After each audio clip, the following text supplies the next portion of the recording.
Subscribe now and press the bell icon. Never miss an update.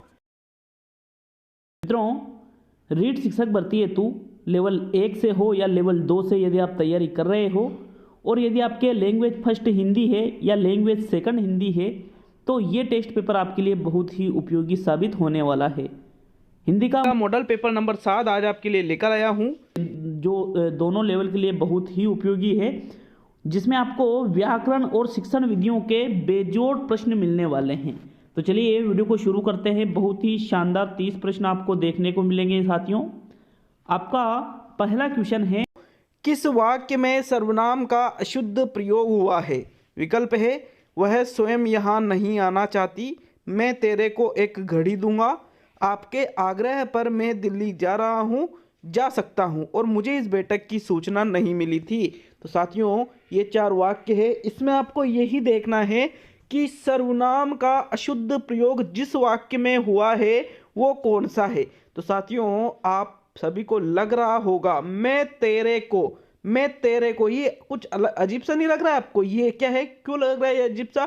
क्योंकि ये क्या है, अशुद्ध है। अतः आपका यहाँ पर दूसरा विकल्प सही है साथियों। प्रश्न संख्या 1 में पशु शब्द का विशेषण क्या है?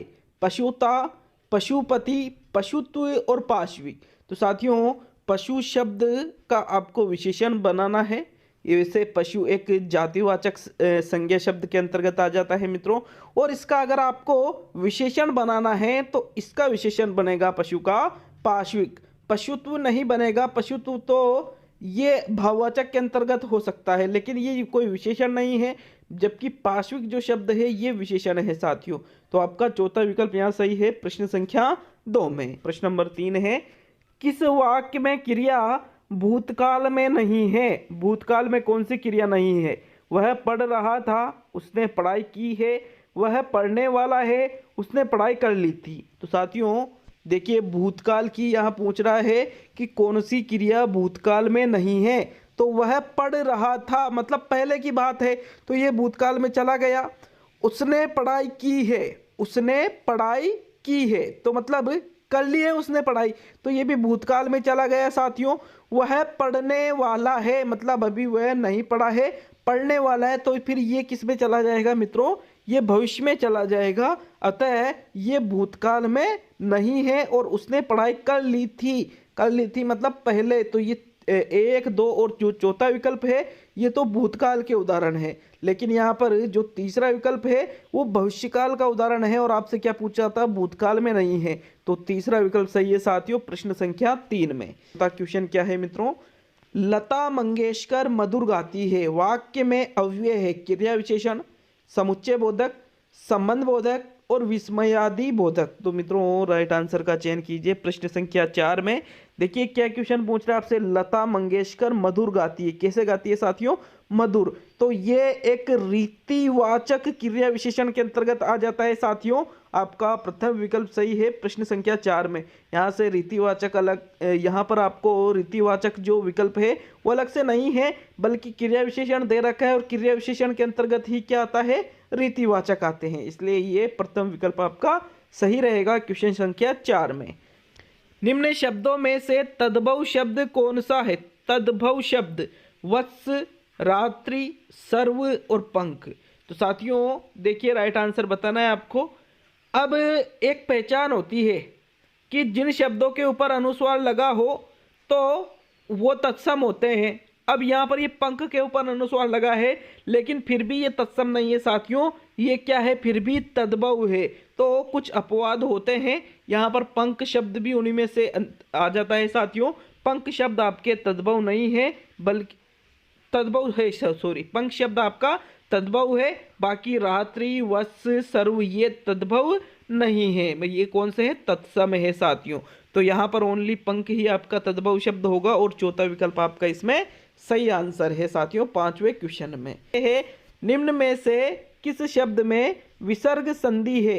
विसर्ग संधि है सुरेश, राजेंद्र, मनश्चिकित्सक और उज्ज्वल। तो साथियों अगर हम सुरेश का संधि विच्छेद करते हैं तो इसका संधि विच्छेद क्या होगा, सुर प्लस ईश बराबर आपके कौन सा शब्द बनेगा, सुरेश। तो इसमें तो गुण संधि है, राजेंद्र का करेंगे तो राजा प्लस इंद्र बराबर क्या बनेगा, राजेंद्र। इसमें भी आपके गुण संधि है। मनश्चिकित्सक का करेंगे तो मनश्चिकित्सक का होगा मन है प्लस चिकित्सक बराबर आपके शब्द बनेगा मनश्चिकित्सक। मतलब इसमें साथियों विसर्ग संधि है। बाकी उज्ज्वल का अगर आप संधि विच्छेद करोगे तो उत प्लस ज्वल बराबर आपका शब्द क्या बनेगा, उज्ज्वल। और इसमें कौन सी है, व्यंजन संधि है साथियों। लेकिन पूछा क्या आपसे, विसर्ग पूछा है, तो तीसरा विकल्प यहाँ पर आपका सही आंसर है प्रश्न संख्या 6 में। कौन सा शब्द संधि की दृष्टि से अशुद्ध है, तदोपरांत, तदाकार, तथापि और तथैव। अब आप कहोगे कि सर शुद्ध अशुद्ध शब्द तो हमारा टॉपिक नहीं है, लेकिन आपका टॉपिक संधि तो है, आपका टॉपिक संधि तो है, तो क्वेश्चन किसी भी तरीके से आपसे पूछा जा सकता है। तो राइट आंसर बताना है संधि की दृष्टि से अशुद्ध शब्द कौन सा है। मित्रों तथैव का अगर हम संधि विच्छेद करें तो इसका संधि विच्छेद होगा तथा प्लस एव बराबर शब्द क्या बनेगा, तथैव। इसमें डबल मात्रा आ जाएगी, ठीक है, ये शुद्ध है। तथापि का तथा प्लस अपि, इसमें आपके ये भी एक शुद्ध शब्द है। तथा प्लस अपि मतलब दीर्घ संधि का उदाहरण है और ये वृद्धि संधि का उदाहरण है। तदाकार, तदाकार का तत् प्लस आकार बराबर तदाकार। तो साथियों इसमें आपके व्यंजन संधि का उदाहरण है। और तदोपरांत का अगर आप संधि विच्छेद करते हो तो इसका रहेगा तत् प्लस उपरांत। यहां पर देखिए ये तय है, ये द में बदल रहा है आधे दे में, और इसमें उ की मात्रा लगेगी तो शब्द क्या बनेगा, तदुपरांत। और यहाँ उ की मात्रा नहीं लगी हुई है, यहाँ ओ की मात्रा लग रही है साथियों। मतलब ये क्या है, अशुद्ध शब्द है और आपको अशुद्ध ही देखना था। तो प्रथम विकल्प यहाँ पर आपका सही आंसर है मित्रों प्रश्न संख्या 7 में। कौन सा शब्द अनुपसर्ग के मेल से नहीं बना है, अनु उपसर्ग के मेल से नहीं बना है। तो विकल्प है अनुपात, अनुगामी, अनुचित और अनुसंधान। तो साथियों विकल्पों को अच्छी तरह से देखिए कि कौन सा अनु उपसर्ग के मेल से नहीं बना है। मित्रों अगर हम बात करें अनुपात की तो अनुपात शब्द का विच्छेद क्या होगा, अनु प्लस पात। बिल्कुल। अनुगामी का करें तो इसका होगा अनु प्लस गामी। फिर इसके बाद में अनुचित का विच्छेद करें तो इसका होगा अन प्लस उचित बराबर शब्द बनेगा अनुचित। मतलब इसमें जो अनुचित वाला है इसमें अनु नहीं है बल्कि इसमें अन उपसर्ग लगा हुआ है, ये हलंत वाला। बाकी अनुसंधान का अनु प्लस संधान विच्छेद होता है। तो यहाँ पर आपका कौन सा आंसर सही है, विकल्प नंबर 3 सही है, ये अनु उपसर्ग के मेल से नहीं बना है साथियों। प्रश्न नंबर 9 पे आते हैं। कौन सा विभाजन अशुद्ध है, नकलची, नकल प्लस ची, अरुणिमा, अरुण प्लस इमा, खटास, खटा प्लस आस, बचपन, बच्चा प्लस पन। तो साथियों प्रश्न संख्या 9 का आंसर दीजिए, कौन सा विभाजन यहाँ पर आपको अशुद्ध लग रहा है। मित्रों इसका सही आंसर देखते हैं। देखिए पहला विकल्प क्या है, नकल प्लस ची बराबर नकलची, तो ये तो शुद्ध है। अरुणिमा, अरुण प्लस ईमा, ये भी बिल्कुल शुद्ध है साथियों।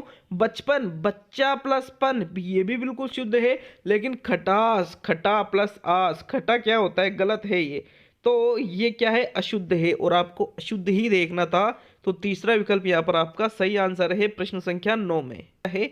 मई प्रत्यय से बना कौन सा शब्द नहीं है, निमय, दयामय, दूधमय और जलमय।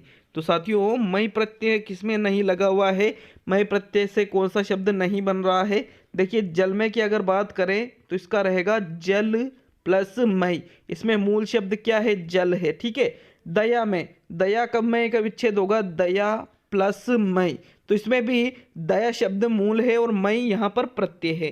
फिर दूध में की बात करें तो दूध प्लस मई, तो इसमें भी मई प्रत्यय है और दूध क्या है, मूल शब्द है।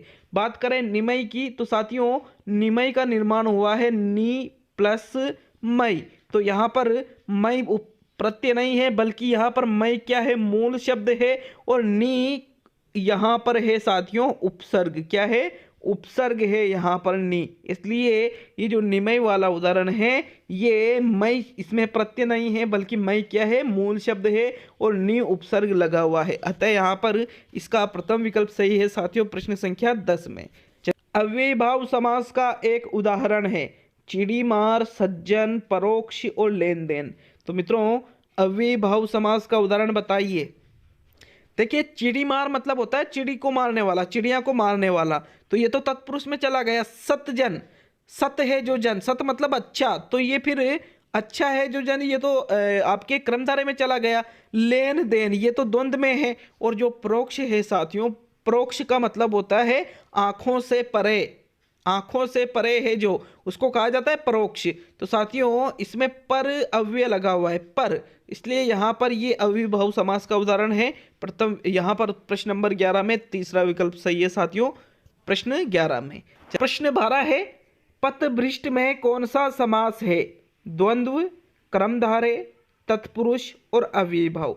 तो पथभ्रष्ट, पथभ्रष्ट, पथ का मतलब क्या होता है? रास्ता। तो पथ से भ्रष्ट हो गया मतलब पथ से जो अलग हो गया, अपने पथ से भटक गया मतलब वो। तो इसमें कौन सा समास है? द्वंद्व तो होगा नहीं, कर्मधारय विशेषता बताई नहीं जा रही है, अविभाव होगा नहीं, कौन सा रहेगा? तत्पुरुष रहेगा साथियों। क्यों? पथ से अलग होना, कर्ता ने कर्म को करण से, संप्रदान के लिए अपादान से अलग, तो अपादान तत्पुरुष समास का ये उदाहरण है, अलग होने के अर्थ में। अगर अलग नहीं होता तो करण तत्पुरुष में चला जाता, हालांकि अलग से विकल्प नहीं है, लेकिन नॉलेज होना जरूरी है साथियों। अपादान तत्पुरुष का ये उदाहरण है। प्रश्न संख्या 12 में तीसरा विकल्प सही है। चलिए, निम्न में से वैशाख नंदन का पर्यायवाची है? गर्दभ, कौवा, गणेश और सुग्रीव। तो साथियों वैशाख नंदन कहा जाता है गर्दभ मतलब गधा को। तो प्रथम विकल्प यहाँ पर आपका सही है साथियों, प्रश्न संख्या 13 में है। निम्न में से विलोम शब्दों की दृष्टि से अशुद्ध विकल्प चुनिए। मूक का वाचाल, योगी का भोगी, राग का द्वेष। ये द्वेष में थोड़ा मिसटाइप है साथियों, इस प्रकार से ये लिखा जाता तो ये ज्यादा बेटर रहता। वादी का संवादी, तो साथियों ये थोड़ा मिसटाइप है, मैंने आपको बोल दिया है। तो बताइए राइट आंसर कौन सा अशुद्ध विकल्प है विलोम की दृष्टि से? तो साथियों अगर देखें प्रथम विकल्प को तो मूक का वाचाल ही होता है, योगी का भोगी होता है। अगर भोगी की जगह अगर एक शब्द आ जाता साथियों जोगी, क्या आ जाता? योगी का जोगी नहीं होता है साथियों, क्या होता है? भोगी होता है। तो मतलब ये भी सही है, अगर जोगी आ जाता तो फिर ये गलत हो जाता, फिर लेकिन यहाँ पर ये तो शुद्ध है। राग का द्वेष ही होता है, लेकिन वादी का संवादी नहीं होता है। वादी और संवादी तो दोनों एक ही चीज हो जाती है, इसलिए आपका यहाँ पर चौथा विकल्प सही है, प्रश्न संख्या 13 में। तो व्याकरण का ज्ञान रखने वाला क्या कहलाता है? व्याकरण, व्याख्याता, पंडित और विद्वान। तो साथियों व्याकरण का ज्ञान रखने वाला उसको कहते हैं व्याकरण। क्या कहते हैं मित्रों? व्याकरण। प्रथम विकल्प यहाँ पर आपका सही आंसर है 14वें क्वेश्चन में है। हजारों लोगों को मौत के घाट उतार कर वह तूफान थमा था। रचना की दृष्टि से वाक्य का चयन कीजिए। बताइए ये संयुक्त वाक्य है, सरल वाक्य है, मिश्र वाक्य है या इनमें से कोई नहीं? तो साथियों हजारों लोगों को मौत के घाट उतार कर वह तूफान थमा था। देखिए दो वाक्य है क्या इसमें? नहीं है। इसमें एक वाक्य दूसरे के ऊपर आश्रित है क्या? नहीं है। तो मतलब ये एक साधारण वाक्य या सरल वाक्य का उदाहरण है। आपका दूसरा विकल्प यहाँ सही है, प्रश्न 15 में। यद्यपि मोहनलाल धनी है तथापि बहुत दुखी है। वाक्य का प्रकार है साधारण वाक्य, संयुक्त वाक्य, मिश्र वाक्य और इनमें से कोई नहीं। तो मित्रों प्रश्न क्या है? यद्यपि मोहनलाल धनी है तथापि बहुत दुखी है, मतलब दो चीजें हैं, तो फिर साधारण तो होगा नहीं इसमें, पहला और चौथा विकल्प तो गलत हो गया। अब तथापि ये यहाँ पे भी आ की मात्रा नहीं लगाई है ना। तो देखिए यहाँ पर आपका सही आंसर कौन सा रहेगा? एक वाक्य दूसरे वाक्य पर जहां निर्भर हो, आश्रित हो, वहां पर मिश्र वाक्य होता है साथियों। तीसरा विकल्प यहाँ पर आपका सही है, प्रश्न संख्या 16 में। 17वां क्वेश्चन है, न नौमन तेल होगा न राधा नाचेगी। इसका अर्थ क्या है? बड़े लोगों की बड़ी बातें, बड़े घर की बेटी के नखरे बड़े होते हैं, बड़े लोगों से काम निकालना बहुत कठिन होता है और कार्य करने के लिए कोई असाधारण बहाना बना देना। तो मित्रों प्रश्न क्या पूछ रहा है?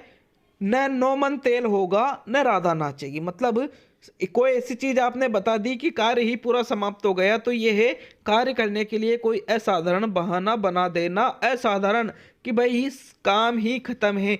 जैसे आपसे कोई मदद मांगता है और आप कहते हो कि अरे यार वो तो कई दिनों पहले की बात है, अब मैं वो चीज नहीं करता, मतलब कोई बड़ा बहाना आप बना देते हो, तो इसको ही कहा जाता है। चौथा विकल्प सही।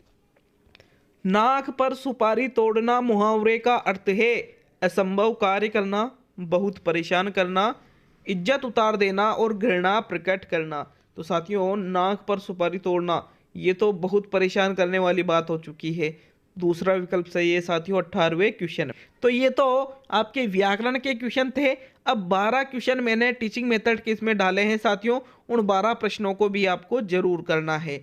दोनों लेवल के लिए बेहद ही उपयोगी प्रश्न है ये सभी साथियों। इसे पाठ योजना में सबसे पहले आवश्यकता होती है मूल्यांकन प्रश्नों की, सहायक सामग्री की, प्रस्तावना की और शिक्षण उद्देश्य की। तो मित्रों सबसे पहले आप मूल्यांकन प्रश्न तो करोगे नहीं, ये विकल्प तो गलत है। सबसे पहले आवश्यकता होती है शिक्षण उद्देश्य की। आखिर हम पाठ योजना बना रहे हैं तो किन उद्देश्यों की प्राप्ति के लिए बना रहे हैं साथियों। तो चौथा विकल्प यहाँ पर सही है प्रश्न संख्या 19 में। प्रश्न 20 है अक्षर बोध विधि, ध्वनि साम्य विधि, भाषा शिक्षा पत्र विधि आदि किस शिक्षण के अंतर्गत आते हैं। वाचन शिक्षण, कविता शिक्षण, लेखन शिक्षण, रचना शिक्षण। तो साथियों ध्वनि साम्य, अक्षर बोध, इन दोनों के नाम से ही आपको आसानी से पता चल रहा है कि ये विधियां वाचन शिक्षण की विधियों के अंतर्गत आती है। ये वाचन शिक्षण की विधियों के ही प्रकार है साथियों। प्रथम विकल्प यहाँ पर आपका सही आंसर है प्रश्न संख्या 20 में। 21 प्रत्यक्ष विधि में बालक अनुकरण द्वारा दूसरी भाषा सीखता है, व्याकरण के नियम पर बल दिया जाता है, चित्र एवं शैक्षणिक सहायक सामग्री का प्रयोग नहीं किया जाता है और अनुवाद का सहारा लेता है। तो साथियों 21वें प्रश्न का सही आंसर बताइए। मित्रों प्रत्यक्ष विधि की अगर हम बात करें तो इसमें बालक अनुकरण के द्वारा दूसरी भाषा सीखता है, अनुकरण के ही माध्यम से। प्रथम विकल्प सही है साथियों प्रश्न संख्या 21 में। हिंदी शिक्षण में किस सहायक सामग्री का अधिक महत्व है, चित्र का, ग्राफ का, श्यामपट्ट का और रेडियो का। तो साथियों राइट आंसर बताइए सहायक सामग्री का अधिक महत्व किस हिंदी शिक्षण में किसका है साथियों। 22वां क्वेश्चन का राइट आंसर है दिए गए विकल्पों के अनुसार हिंदी शिक्षण में सहायक सामग्री के अंतर्गत श्यामपट्ट का सर्वाधिक महत्व होता है, क्योंकि श्यामपट्ट अध्यापक का सच्चा मित्र भी कहलाता है साथियों। इसलिए तीसरा विकल्प यहाँ पर सही है। श्यामपट्ट सबसे ज्यादा प्रयोग में लाई जाने वाली सहायक सामग्री होती है साथियों। तो तीसरा विकल्प ही सही रहेगा 22वें क्वेश्चन में। प्रश्न 23वां है मित्रों निम्नांकित में से पाठ योजना का अंग नहीं है। सामान्य उद्देश्य, विशिष्ट उद्देश्य, सहायक सामग्री और जांच करना। तो साथियों प्रश्न 23 का सही आंसर बताइए कौन सा पाठ योजना का अंग नहीं है। मित्रों सामान्य उद्देश्य इसमें रखे जाते हैं, विशिष्ट उद्देश्य इसमें रखे जाते हैं, सहायक सामग्री इसमें रखी जाती है, लेकिन जांच कार्य करना ये पाठ योजना के अंतर्गत नहीं रखा जाता है साथियों। इसलिए आपका यहाँ पर कौन सा विकल्प सही रहेगा, चौथा विकल्प इसका सही आंसर है प्रश्न 23 में। साथियों हर्बर्ट की पंचपदीय प्रणाली में परिगमित पद नहीं है, प्रस्तावना, प्रस्तुतिकरण, उद्देश्य और मूल्यांकन। तो साथियों हर्बर्ट की जो पंचपदी प्रणाली है इसमें कौन सा परिगमित पद नहीं है, इसका सही आंसर है इसमें मूल्यांकन को भी सम्मिलित नहीं किया जाता है। प्रस्तावना, उद्देश्य, प्रस्तुतिकरण ये चीजें तो हैं, लेकिन मूल्यांकन इसके अंतर्गत नहीं रखा जाता है और यही आपका सही आंसर है 24वें क्वेश्चन में। साथियों मुझे आशा ही नहीं पूरा विश्वास है कि आपको इन टेस्ट सीरीज से बहुत फायदा मिल रहा होगा। जो लोग निरंतर जुड़े हैं उनको अच्छी तरह से वो जानते हैं कि ये चीज़ें आपके एग्जाम के लिए कितनी इंपॉर्टेंस रखती है साथियों। प्रश्न है 25 की ओर बढ़ते हैं और मैंने आपसे कह रखा है कि एग्जाम तक इसी तरह टेस्ट सीरीज चलती ही रहेगी। आप बिल्कुल मैच्योर हो जाओगे एक तरह से यूँ मानिए जब पेपर करोगे तो आपको लगेगा कि हाँ यार वास्तव में हमें वहाँ से बहुत फायदा मिला था। है गद्य की कसौटी किसे कहा जाता है, नाटक को, कहानी को, निबंध को, उपरोक्त सभी को। तो साथियों गद्य की कसौटी कहते हैं निबंध को। किसको कहते हैं, निबंध को ही गद्य की कसौटी कहते हैं साथियों। तीसरा विकल्प सही है प्रश्न संख्या 25 में। अब आपके 5 क्वेश्चन और बचे हैं, प्रश्न 26 की ओर बढ़ते हैं। प्राथमिक स्तर की पहली कक्षा की पाठ्य पुस्तक में आरंभ में केवल चित्र ही क्यों दिए जाते हैं। कि जो कक्षा 1 की पाठ्य पुस्तक होती है, हिंदी के अंतर्गत बात कर रहे हैं और हिंदी का ही टेस्ट है तो हिंदी की बात करेंगे, तो उसमें सिर्फ चित्र क्यों देते हैं मित्रों। प्रश्न 26 में राइट आंसर बताना है। देखिए विकल्प है अक्षर ज्ञान सिखाने के लिए, चित्रकला सिखाने के लिए, वार्तालाप सिखाने के लिए और रंगों का ज्ञान कराने के लिए। तो रंगों का ज्ञान कराने के लिए तो आप चित्र नहीं दोगे, चित्रकला उनको सिखाओगे नहीं। दो विकल्प है, अक्षर ज्ञान या वार्तालाप। तो साथियों, प्राथमिक स्तर की जो कक्षा 1 की पाठ्य पुस्तक है उसके आरंभ में केवल चित्र ही देते हैं ताकि बच्चे वार्तालाप उसके माध्यम से सीख सके। विकल्प नंबर 3 सही है। अक्षर ज्ञान अगर लगाया है तो बिल्कुल गलत है, ऑब्जेक्शन भी मत करना इस क्वेश्चन पे। तो तीसरा ही सही रहेगा 26वें क्वेश्चन में। कविता शिक्षण में उत्प्रेरणात्मक उपक्रम के लिए कौन सी विधि सर्वाधिक उपयुक्त है? अब कविता शिक्षण के अंतर्गत मतलब ये पद्य के अंतर्गत आ जाती है। तो बताइए राइट आंसर आपको। कविता शिक्षण में आपको उत्प्रेरणात्मक उपक्रम का मतलब होता है प्रस्तावना प्रश्न। अगर आपको करना है तो सबसे बेस्ट विधि कौन सी रहेगी? आप चित्र प्रदर्शन के माध्यम से प्रस्तावना प्रश्न करोगे, संभाव कविता की प्रस्तुति करके प्रस्तावना प्रश्न करोगे, प्रश्नोत्तर रचना के द्वारा, और कवि परिचय। तो कवि परिचय तो होगा नहीं इसमें। देखिए 3 चीजें हैं, इसमें सबसे बेस्ट आंसर कौन सा रहेगा? संभाव कविता की प्रस्तुति करके आप अगर जो प्रस्तावना प्रश्न करते हो कविता शिक्षण में, संभाव मतलब समान भाव वाली कविता की प्रस्तुति। कैसे? देखिए, जैसे आपको कोई वीरता वाली आपकी कोई कविता है, जैसे झांसी की रानी की कविता है, तो उसको आपको पढ़ाना है और प्रस्तावना प्रश्न आप कर रहे हो, तो उससे संबंधित कोई वीर स्त्री है या फिर कोई वीर पुरुष है, उससे संबंधित कोई कविता है, यदि आप संभाव कविता के रूप में उसे प्रस्तुत करोगे तो छात्रों का एक लिंक उससे जुड़ जाता है। तो यहाँ पर आपका दूसरा विकल्प सही है साथियों, प्रश्न संख्या 27 में। मित्रों, प्रश्न नंबर 28 है, प्रक्षेपी शिक्षण सामग्री का चयन कीजिए। श्यामपट्ट, कठपुतली, नाटक और इनमें से कोई नहीं। तो साथियों, प्रक्षेपी शिक्षण सामग्री, श्यामपट्ट एक दृश्य है लेकिन अप्रक्षेपी है, कठपुतली श्रव्य दृश्य है लेकिन अप्रक्षेपी है, नाटक दृश्य श्रव्य है लेकिन अप्रक्षेपी है। तो साथियों, यहाँ पर इनमें से कोई भी सामग्री प्रक्षेपी नहीं है। आपका चौथा विकल्प यहाँ पर सही आंसर है 28 में। ब्लूम का नाम किस क्षेत्र में प्रसिद्ध है? अधिगम, उद्देश्य, इकाई योजना और सभी। तो साथियों, ब्लूम का नाम देखिए आपके उद्देश्य के अंतर्गत प्रसिद्ध है। इन्होंने उद्देश्यों का वर्गीकरण किया है साथियों, मेन रूप से उद्देश्य में ही इनका नाम चलता है, मूल रूप से यहाँ पर पूछा है आपसे। तो दूसरा विकल्प सही रहेगा प्रश्न संख्या 29 में। और आज का अंतिम और 30वां क्वेश्चन देखेंगे, लेकिन वीडियो अच्छा लगता है तो लाइक शेयर करना नहीं भूले साथियों, क्योंकि आप चैनल को सब्सक्राइब भी करते हो तो मुझे बहुत लगता है, अच्छा फील होता है साथियों। मुझे मेहनत करने में और दुगने जोश के साथ मेहनत करने में मेरे अंदर एक ऊर्जा का संचार होता है। शिक्षण का उद्देश्य है सद्वृत्तियों का विकास करना, रचना शिक्षण को बढ़ावा देना, भाषा में शुद्धता व नियमबद्धता लाना और अभिनय कला का विकास करना। तो साथियों, सद्वृत्तियों का विकास करना, ये तो व्याकरण के, आप इसके लिए तो व्याकरण नहीं पढ़ाते हो। रचना शिक्षण को बढ़ावा देना तो रचना शिक्षण का उद्देश्य है। भाषा में शुद्धता व नियमबद्धता लाना, ये व्याकरण शिक्षण का उद्देश्य होता है। बाकी अभिनय कला का विकास करना तो नाटक शिक्षण का होता है। तो यहाँ पर तीसरा विकल्प सही है साथियों। बहुत बहुत धन्यवाद वीडियो को पूरा देखने के लिए। मिलते हैं बहुत ही जल्द अगले वीडियो में, वापिस आपसे जरूर मुलाकात होगी। बहुत बहुत धन्यवाद।